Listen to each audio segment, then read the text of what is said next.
Hello everyone, welcome to P mathematics.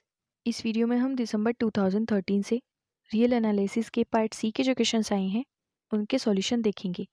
अगर आपको solution समझ आए तो प्लीज़ लाइक करें, शेयर करें और चैनल को सब्सक्राइब करें। देखिए first question, let L equal to integration 0 to 1 dx upon 1 plus X raise to power 8, then L is less than 1, L greater than 1, L less than π/4 या फिर L greater then π/4। तो हमें ये L की value find करनी है and बताना है इसकी वैल्यू लेस देन 1 होगी, ग्रेटर देन 1 होगी, लेस देन π/4 होगी या फिर ग्रेटर देन π/4 होगी। तो देखिए सॉल्यूशन। देखिए हमें यहाँ पे लिमिट दी हुई है, एक्स की जो लिमिट है वो 0 to 1 है।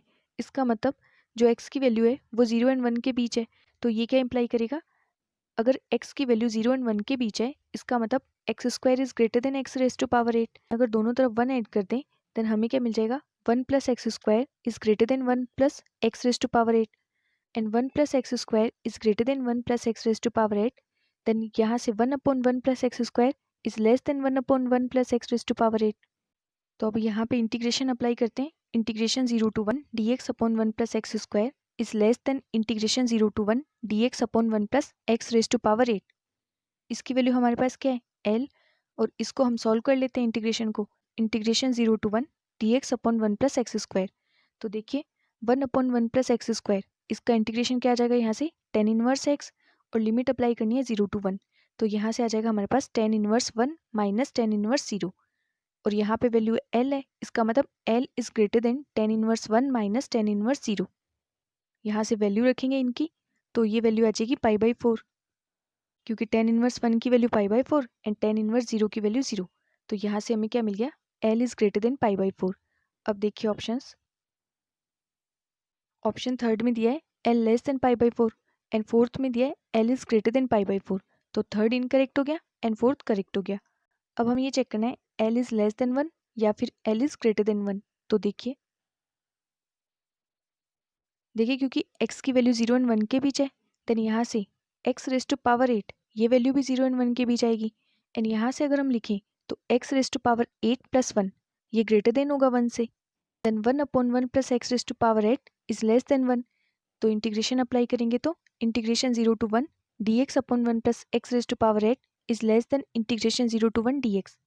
इसकी वैल्यू l है, तो l इज लेस देन, यहाँ पे इंटीग्रेशन को सॉल्व करेंगे तो x और लिमिट अप्लाई करनी है 0 to 1। तो ये आ गया हमारे पास l इज लेस देन 1, क्योंकि इंटीग्रेशन की जब लिमिट अप्लाई करेंगे तो वैल्यू आ जाएगी 1 माइनस 0। देन यहाँ से हमारे पास वैल्यू आ गई l इज लेस देन 1। तो ऑप्शंस देखिए, फर्स्ट ऑप्शन में है l इज लेस देन 1, तो फर्स्ट करेक्ट हो गया एंड सेकंड इनकरेक्ट हो गया। तो इस क्वेश्चन का option first and fourth correct हो गए एंड सेकंड और थर्ड इनकरेक्ट हो गए।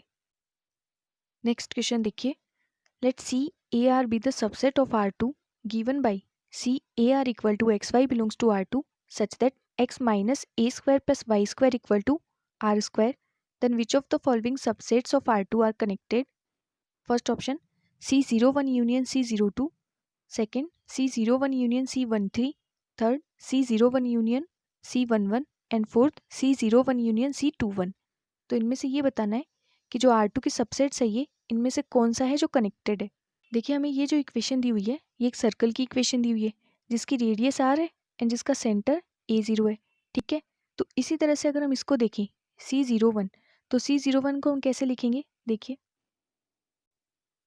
C01 को हम इसकी हेल्प से लिखेंगे XY belongs to R2 such that x minus 0 square plus Y square equal to 1। तो यहाँ पे हमारे पास सेंटर आ गया 0 0 एंड रेडियस आ गई 1, ठीक है। तो इसका जो सर्कल बनेगा C01 का वो ये बनेगा, इसका सेंटर क्या है 0 0 एंड रेडियस 1। इसी तरह से C02, इसकी इक्वेशन बनेगी हमारे पास x minus 0 square plus Y square equal to 4। तो इसका मतलब इसकी रेडियस तो 2 है एंड सेंटर 0 0। तो ये हमारे पास सर्कल बनेगा। अब देखिए इन दोनों सर्कल की बाउंड्री कनेक्टेड नहीं है, तो इस वजह से C01 यूनियन C02 ये भी कनेक्टेड नहीं है, ये डिसकनेक्टेड हो गया। और हमें ये बताना है कौन सा सबसेट है जो कनेक्टेड है, तो ये तो कनेक्टेड नहीं है, देन फर्स्ट ऑप्शन तो इनकरेक्ट हो गया। फिर देखिए सेकेंड ऑप्शन में, सेकेंड में दिया हुआ है C01 यूनियन C13। तो C01 के लिए इक्वेशन क्या बनेगी, X minus zero square plus Y square equal to 1। इसका मतलब सेंटर 0 0 एंड रेडियस 1, ये सर्कल बनेगा। फिर C13, इसके लिए क्या इक्वेशन बनेगी, X minus one square plus Y square equal to 9। ये जो हम इक्वेशन लिख रहे हैं ये इसकी हेल्प से लिख रहे हैं जो हमें क्वेश्चन में दिया हुआ है, C A R equal to X Y belongs to R two such that X minus A square plus Y square equal to R two. ठीक है, आर स्क्वायर। तो इसके हेल्प से लिखेंगे तो C13 आ जाएगा X Y belongs to R two such that X minus one square plus Y square equal to 9। इसका मतलब इसका जो सेंटर है वो तो 1 0 एंड इसकी रेडियस है हमारे पास 3। तो इसके लिए हमारे पास कुछ इस तरह से सर्कल बन जाएगा जिसका सेंटर 1 0 एंड जिसकी रेडियस है हमारे पास 3। ठीक है, अब देखिए ये दोनों सर्कल की बाउंड्रीज भी कनेक्टेड नहीं है। इसका मतलब ये जो सबसेट है C01 यूनियन C13 ये भी कनेक्टेड नहीं है। देन सेकेंड ऑप्शन भी इनकरेक्ट हो गया। फिर देखिए थर्ड ऑप्शन को, थर्ड में दिया हुआ है C01 यूनियन C11। तो यहाँ से हमारे पास C01 तो अभी हमने बनाया था। C01 का मतलब इसका सेंटर 0 0 है, इसकी रेडियस 1 है, तो सर्कल कुछ इस तरह से बन जाएगा। इसी तरह से C11 क्या आ जाएगा, X minus one square plus Y square equal to 1।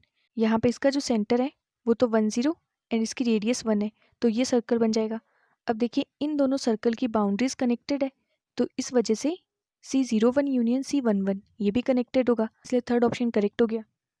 इसी तरह से फोर्थ में देखेंगे तो C01 के लिए तो हमारे पास ये सर्कल बन जाएगा एंड C21 के लिए ये सर्कल बन जाएगा जिसकी रेडियस 1 है और जिसका सेंटर 2 0 है। ठीक है, इन दोनों की बाउंड्रीज भी कनेक्टेड है। ठीक है, तो इस वजह से C01 यूनियन C21 ये सबसेट भी कनेक्टेड होगा। देन हमारे पास ऑप्शन थर्ड और फोर्थ तो करेक्ट हो गए and first and second incorrect हो गए। इसके जो कनेक्टेड सबसेट होंगे वो ऑप्शन थर्ड एंड फोर्थ होंगे। नेक्स्ट क्वेश्चन देखिए, which of the following subsets of R2 are uncountable. ये जो हमें चार ऑप्शन दिए हुए हैं इनमें से ये बताना है कौन सा सबसेट है जो अनकाउंटेबल होगा। फर्स्ट में है A B belongs to R2 such that A less than equal to B. Second, A B belongs to R2 such that A plus B belongs to Q। Third, A B belongs to R2 such that product of A B belongs to Z। And fourth, A B belongs to R2 such that A belongs to Q and B belongs to Q। ठीक है, तो देखिए हमें इनमें से uncountable बताना है। देखिए सॉल्यूशन, फर्स्ट ऑप्शन में देखिए क्या दिया हुआ है, A B belongs to R2 such that A less than equal to B. तो यहाँ पे देखिए हमारे पास चॉइस क्या है, ए एंड बी के लिए। ए बी आर में से बिलोंग कर रहा है and B also belongs to R. तो यहाँ पे हमारे पास ऐसी अनकाउंटेबल चॉइस मिलेगी जिसके लिए A less than equal to B आ जाए। देन ये सेट कैसा हो गया, अनकाउंटेबल हो गया, क्योंकि ए भी आर में बिलोंग कर रहा है एंड बी भी आर में बिलोंग कर रहा है और आर कैसा होता है, अनकाउंटेबल।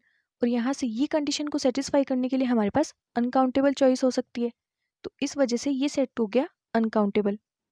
फिर सेकेंड ऑप्शन में दिया हुआ है A belongs to R, B belongs to R such that A plus B belongs to Q.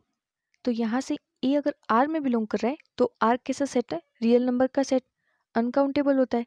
तो यहाँ पे हमारे पास अनकाउंटेबल चॉइस हो गई ए के लिए, for A plus B belongs to Q. इसी तरह से बी बिलोंग्स टू आर, तो हमारे पास बी के लिए भी अनकाउंटेबल चॉइस है। देन सेट कैसा हो गया, अनकाउंटेबल हो गया, तो ये सेट भी अनकाउंटेबल हो गया। फिर थर्ड में दिया हुआ है A belongs to R and B belongs to R such that A B belongs to Z. तो यहाँ पे हमारे पास ऑप्शन बी के जैसे अनकाउंटेबल चॉइस है ए एंड बी के लिए, for A B belongs to integer. ठीक है, देन ये सेट भी कैसा हो गया, अनकाउंटेबल। फिर देखिए फोर्थ में दिया हुआ है A B belongs to R two such that A and B belong to. तो देखिए यहाँ पे हमें क्या मिल रहा है कि जो ए एंड बी मिलेंगे वो कैसे होंगे, क्यू में बिलोंग करेंगे। इसे हम ऐसे समझ सकते हैं जो हमें लास्ट में रिजल्ट मिल रहा है वो क्या मिल रहा है, A belongs to Q and B belongs to Q. और क्यू कैसा सेट है, रेशनल नंबर का सेट है और ये काउंटेबल होता है, तो हमें जो सेट मिलेगा वो कैसा मिलेगा, फिर काउंटेबल मिलेगा।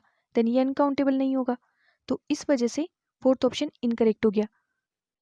देन ऑप्शंस देखिए, इस क्वेश्चन का option A, B and C ये तीनों सेट कैसे होंगे, अनकाउंटेबल होंगे। Then A B C option correct हो जाएगा एंड ऑप्शन डी इनकरेक्ट हो जाएगा क्योंकि ये काउंटेबल होगा। नेक्स्ट क्वेश्चन देखिए, the function F such that R to R is given by F X equal to E raise to power mod X plus X square plus modulus of X square minus 1। Then which of the following is true about the function F. First, it is not differentiable exactly at 3 points of r. Second, it is not differentiable at x equal to 0. Third, it is differentiable at x equal to 2. And fourth, it is not differentiable at x equal to 1 and x equal to minus 1. तो देखिए solution, देखिए हमें जो function दिया हुआ है F X equal to E raise to power modulus of X plus X square plus modulus of X square minus one. तो देखिए हमें पता है modulus of X is not differentiable at X equal to zero. जो modulus function होता है वो X equal to zero पे डिफरेंशिएबल नहीं है। देन यहाँ से E raise to power modulus of X plus X square ये भी जीरो पे डिफरेंशिएबल नहीं होगा। एंड इसी तरह से modulus of X square minus one ये X equal to one and X equal to minus one पे डिफरेंशिएबल नहीं होगा।